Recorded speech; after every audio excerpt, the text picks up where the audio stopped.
Early voting for Charlotte's general election starts 1 week from today, and a major decision on Charlotte's transit future is on the ballot. Destiny Richards joins us now to show us why who's in charge could just be as important as the tax itself. Yeah, this is all about city leaders trying to figure out the right way to appoint members of this new transit authority, basically the group that would oversee the use of funds for the 1 cent or 1% sales tax increase if it passes in November. Right now, they're focused on that appointment process, transparency, and they're also talking about if a current city council member can actually serve on the board.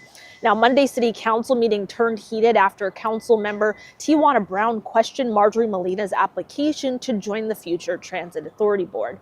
Molina lost her reelection bid for District 5, but says there wouldn't be any overlap since her term ends December 1st.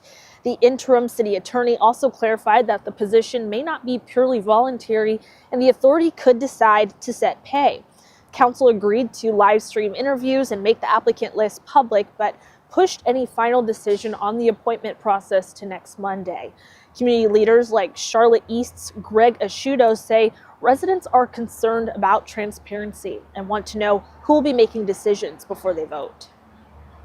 The biggest concern that, we have heard from our community is that we don't know who is going to be on that authority until after we vote to agree to spend $240 a year per household in perpetuity with no sunset. Asking voters to essentially sign that type of a contract without knowing who is going to manage the money, it's a tough ask.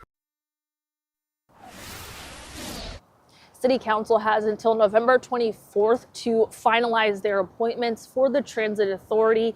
And again, all of this is not set in stone. It doesn't actually move forward unless the sales tax, the 1% sales tax increase passes on November 4th.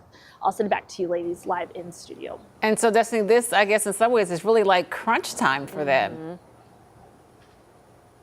It is, yeah. October 13th, so next Monday, is the day that those applications are due by.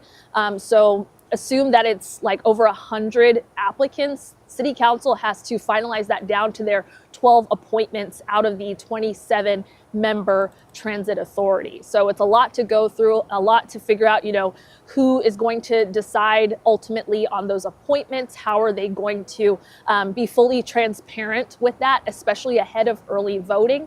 And then there's also, if it does pass on November 4th, they have to finalize everything by November 24th.